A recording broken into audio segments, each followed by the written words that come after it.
ഒന്നേ ഉള്ളൂ എന്ന് കരുതി ലാളിച്ച് പോറ്റി വളർത്തിയപ്പോ എന്റെ മാനം കൊടുത്ത് അറിഞ്ഞിരിക്കുന്നു.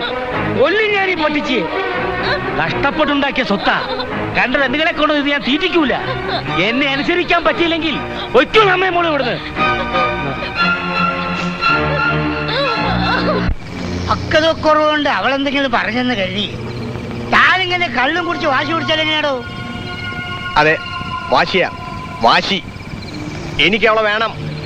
എന്ത് വില കൊടുത്തു? വാങ്ങാടോ, വില കൊടുക്കാതെ തന്നെ വാങ്ങിച്ചു തരാം. എന്താ പോരെ? താനിപ്പോ വീട്ടിലേക്ക് പോ. എന്താ പറഞ്ഞത് കേട്ടില്ലേ? വീട്ടിലേക്ക് പോവാൻ. പോകാം.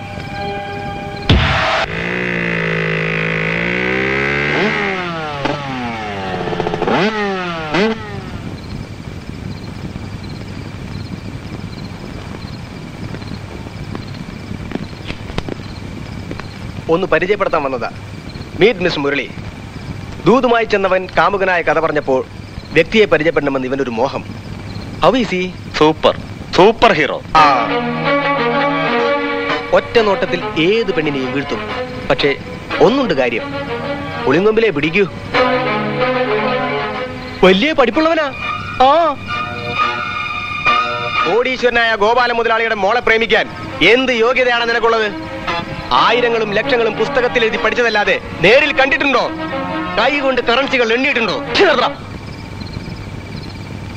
പ്ലീസ്, നിസ്സാരനാണ് ഞാൻ. ഒരു യുദ്ധത്തിനൊന്നും ഞാനില്ല. ഈ ഒരു അവസ്ഥയിൽ നിന്ന് വെറുതെ വിട്ടേക്കും.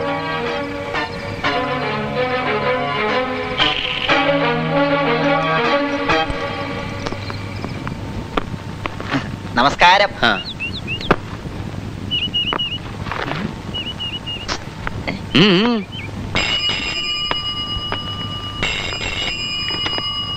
ഹലോ, സന്ധ്യ റൈസ് മിൽ. കേടാ, കേൾക്കണില്ല. ചെവിയല്ലേ? അറിയാം അറിയാം. പിന്നെന്തിനാ ഇതോട് വെച്ചേക്കണത്? ഒട്ടന്മാർക്ക് കളിക്കാനാ. ഒട്ട നിന്റെ തന്ത.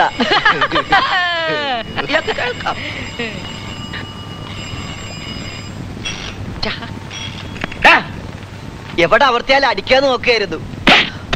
ഇപ്പൊ മനസ്സിലായില്ലേ എവിടെ അമർത്തിൽ അടിക്കുമെന്ന്? അയ്യോ സാറുമാര് ചിരിക്കല്ലേ. ചിരിച്ചാ വായിന്നാ മുത്തുകൾ വീഴും. എടാ, നിന്റെയൊക്കെ പെടലേക്ക് പിടിച്ച് ഞെക്കാനുണ്ടല്ലോ, വായിന്ന് കോഴികൾ പോവും. മനസ്സിലായോ? ആ കാശിന് വകയില്ല. വലിയ കാമുകന്മാര്. കൂട്ടുകാരോട് ഒന്ന് പറഞ്ഞേരെ, എട്ടും മുട്ടും തിരിയാത്ത പെങ്കൊച്ചിനോട് വേണ്ടാതിനം കാണിച്ചാലേ നാലും മുട്ടും തല്ലി ഓടിക്കുമെന്ന്. എല്ലാത്തിന്റെയും. വൈകാതെ ഞാനിത് തിരിച്ചു കൊടുക്കും. ആയിക്കോട്ടെ. മുരളി, മുരളി, മുരളി, മുരളി.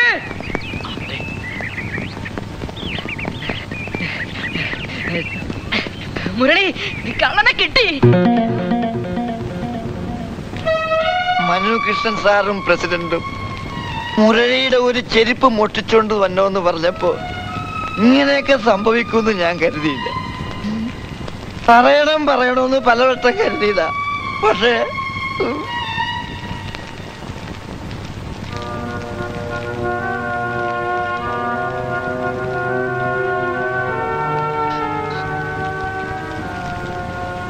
ഇക്കാര്യം പുറത്താരോടെങ്കിലും പറഞ്ഞ ഒന്ന് കൊക്കയിലെറിയൊന്നും മനുകൃഷ്ണൻ സാറ് പറഞ്ഞു. ചാവാനുള്ള പേടി കൊണ്ടാ ഇതുവരെ ആരോടും പറയാതിരുന്നത്. ജോലി പോയാ പോട്ടടാ. ഇനി ഞങ്ങൾക്കതൊരു പ്രശ്നമല്ല. ഇക്കാര്യത്തിൽ നിനക്ക് എന്ത് സഹായം വേണമെങ്കിലും ഞങ്ങൾ കൂടെ ഉണ്ട്. കൈയും കാലും ഉണ്ടെങ്കിൽ എങ്ങനെയും ജീവിക്കാന്നുള്ള ചങ്കൂറ്റുണ്ടപ്പ ഞങ്ങൾക്ക്. നീളവും വീതി വെച്ച് നോക്കുമ്പോ ഡിഗ്രി സർട്ടിഫിക്കറ്റിനേക്കാൾ ചെറുതാടാ ഡ്രൈവിംഗ് ലൈസൻസ്. 8 പേരടങ്ങുന്ന ഒരു കുടുംബത്തെ എന്റെ അച്ഛൻ അതുകൊണ്ടാടാ പോറ്റിയെ. സേതുബന്ധനം തീർത്തത് ശ്രീരാമനല്ല, ഹനുമാനാ. നീ ധൈര്യമായിരിക്കടാ, ഞങ്ങളുണ്ട് കൂടെ. ഒന്നും വേണ്ട, ഒക്കെ ഞാൻ മറക്കാൻ ശ്രമിക്കുക. നിങ്ങൾ എന്തൊക്കെ ത്യാഗം ചെയ്താലും ആത്മഹത്യ ചെയ്ത് എന്റെ അമ്മയെ തിരികെ തരാൻ പറ്റില്ലല്ലോ. പേടിക്കണ്ട, ഇനി ഇതൊരു പ്രശ്നമാവില്ല. ഞാൻ സ്വയം സഹിച്ചോളാം. നിരപരാധിത്വം ബോധ്യപ്പെടുത്തേണ്ടത് എൻ്റെ അമ്മയെ മാത്രമായിരുന്നു. എനിക്കുറപ്പുണ്ട് ആ അമ്മയുടെ ആത്മാവിനോട് പൊറുക്കും. എനിക്കത് മതി. അത് പോരാ, ഇവിടെ തീർക്കേണ്ട ചില കാര്യങ്ങളുണ്ട്. അതിവിടെ തന്നെ തീർക്കണം.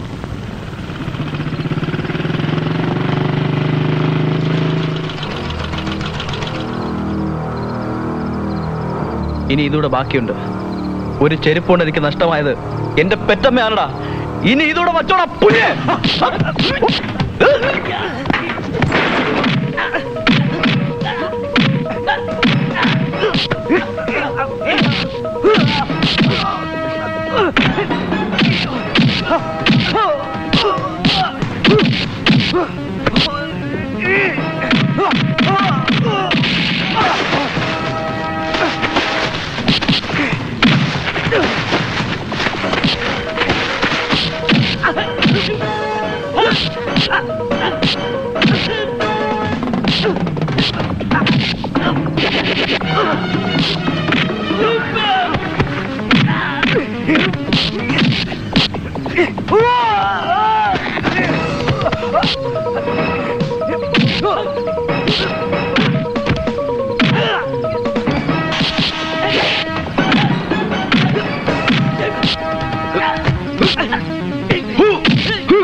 ആനങ്ങോട്ട് കിടക്കണം. കൂടെ ഉള്ളത് ഫ്രണ്ടാ. ഇപ്പൊ വിടാട്ടാ, ഇപ്പൊ വിടാ, ഇപ്പൊ വിടാ.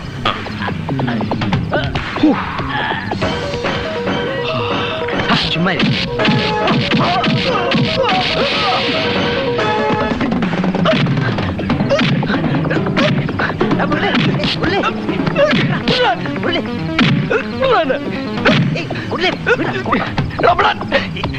കോടീശ്വരനായ ഗോപാല മുതലാളിയുടെ മോളെ സ്വന്തമാക്കാൻ നീ എന്റെ അമ്മയെ കൊന്നു.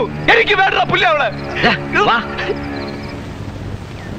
സംഭവങ്ങളൊക്കെ എങ്ങനെയായ സ്ഥിതിക്ക് ഇനിയിപ്പൊ നാട്ടുകാരറിയുന്നതിന് മുമ്പ് അവരെ കല്യാണം അവിടെ നടത്തുക. ചെകുത്താനും കടലിനും നടുക്കാ ഞാനിപ്പോ. പ്രേമല്ല, ഇനിയിപ്പൊ അതിലപ്പുറമായാലും അവളെ തന്നെ വേണമെന്നുള്ള പിടിവാശിയിലാ മണിക്കൂട്ടൻ ഇരിക്കുന്നത്. ഇത്രയും വിശാല മനസ്കനായ ഒരു മരുമകനെ തനിക്ക് എവിടുന്ന് കിട്ടാനാണോ? ആ പിള്ളേര് വല്ല പുലിവാലും ഒപ്പിക്കുമെന്നാ എനിക്കിപ്പോ പേടി. അതിനും വഴിയുണ്ട്. നമുക്ക് വക്കീലിനെ ചെന്ന് കാണാം. അതുകൊണ്ട് എന്താ കാര്യം? കാര്യമുണ്ട്. ആ പിള്ളേരും വക്കീലും തമ്മിൽ ഇപ്പോ വലിയ അടുപ്പത്തിലാണ്. ആ അടുപ്പത്തിന്റെ വിടവിലൂടെ നമുക്ക് നമ്മുടെ കാര്യം അങ്ങോട്ട് നടത്താം. താൻ ശകുനിയാണ്, ശുനകനാണ്, തന്നെ സൂക്ഷിക്കണം എന്നൊക്കെ പലരും എന്നെ ഉപദേശിച്ചിട്ടുണ്ട്. പക്ഷേ എനിക്കിപ്പോ താൻ മാത്രമേ ആശ്രയമുള്ളൂ. എടോ, മാങ്ങിയുള്ള കൊമ്പത്തെ കല്ലെറിയാൻ ആളുണ്ടാവുള്ളൂ. വിശ്വസിച്ചവരെ ഞാൻ എന്നും സ്നേഹിച്ചിട്ടുണ്ട്. താൻ ധൈര്യമായിട്ടിരി.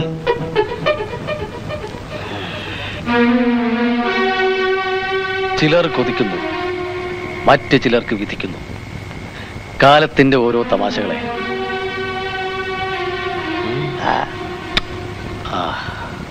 നല്ലതുപോലെ ആലോചിച്ചിട്ട് തന്നെയാണോ ഇങ്ങനെ ഒരു തീരുമാനം? പഠിക്കാൻ മിടുക്കിയായ സ്ഥിതിക്ക് ആത്മാർത്ഥമായി ഗൈഡ് ചെയ്യാൻ ആരെങ്കിലും ഉണ്ടെങ്കിൽ സന്ധ്യയെ സുന്ദരിയായ ഒരു ഡോക്ടറാക്കാം എന്ന് എനിക്ക് ഉറപ്പുണ്ട്. അത് വേണ്ട വക്കീലേ, പഠിച്ചത് കൊണ്ട് അവള് ചീത്തയായത്. മാത്രവുമല്ല, എത്രയും വേഗം മനുക്കുട്ടറുടെ കല്യാണം അങ്ങ് നടത്തിക്കണം. അതെന്റെ ഒരു വാശിയ. കല്യാണം എന്നൊക്കെ പറഞ്ഞാൽ പെട്ടെന്നൊരെടുത്തിയാട്ടം വേണോ? വേണം. നാട്ടുകാരെ കൊണ്ട് ചിരിപ്പിക്കാതെ മാന്യമായിട്ട് ഇതങ്ങോട്ട് നടത്താൻ എത്ര കാശ് ചെലവാക്കാനും ഞാൻ ഇയാള് തയ്യാറാണ്. അല്ലടോ? അതേടോ. ഓക്കെ, സന്ധ്യയും മനു കൃഷ്ണയുമായുള്ള കല്യാണത്തിന് തീയതി നിശ്ചയിച്ചോളൂ. പ്രമാദമായ ഒരു കേസ് കൈകാര്യം ചെയ്യുന്ന ഡിറ്റക്റ്റീവിന്റെ ലാഘവത്തോടെ ഞാൻ പ്രശ്നങ്ങൾ ഒതുക്കി തീർക്കാം. പക്ഷേ ഞാൻ വില പറയും. ചിലതൊക്കെ പരിഹരിക്കാനും ഒതുക്കി തീർക്കാനും 50,000 rupees എനിക്ക് ക്യാഷായിട്ട് തരണം. 50,000 രൂപ, 25,000 അഡ്വാൻസ്. ബാക്കി 25,000 രൂപ സന്ധ്യ എന്ന് വിവാഹത്തിന് സമ്മതം മൂളുന്നുവോ അപ്പൊ തന്നാ മതി. അവള് സമ്മതിക്കോ വക്കീലേ? സമ്മതിപ്പിക്കും. അതാണ് അഡ്വക്കേറ്റ് രാധാകൃഷ്ണൻ MA LLB. ഒരഭിഭാഷകന്റെ തലച്ചോറ് അവില് തൂക്കുന്ന തൂക്കുകെട്ടികൊണ്ട് അളക്കരുത്. മനസ്സിലായോ? സന്ധ്യയെ ഒന്ന് പേഴ്സണലായിട്ട് കാണാനുള്ള അവസരം ഉണ്ടാക്കി തന്നാ മതി. ബാക്കി ഞാൻ ഏറ്റു. ഞാൻ പറഞ്ഞല്ലേ മുരളി, കിട്ടിയടാ. അയ്യോ, എനിക്ക് കിട്ടിയടാ. കിട്ടിയടാ. എന്താണ് നിന്റെ വക്ക് പൊട്ടിപ്പോയോ? വക്ക് പൊട്ടിയതല്ല, കിട്ടിയത് എനിക്ക്. നിർത്തടാ. എന്താ ഇത്? ഇവനെ പേപ്പട്ടി കടിച്ചെന്നാ തോന്നുന്നു. പേപ്പട്ടി ഒന്നും അല്ലടാ, കിട്ടിയതാ. എന്താണ് കിട്ടിയത്? അല്ലാണോ കിട്ടിയത്?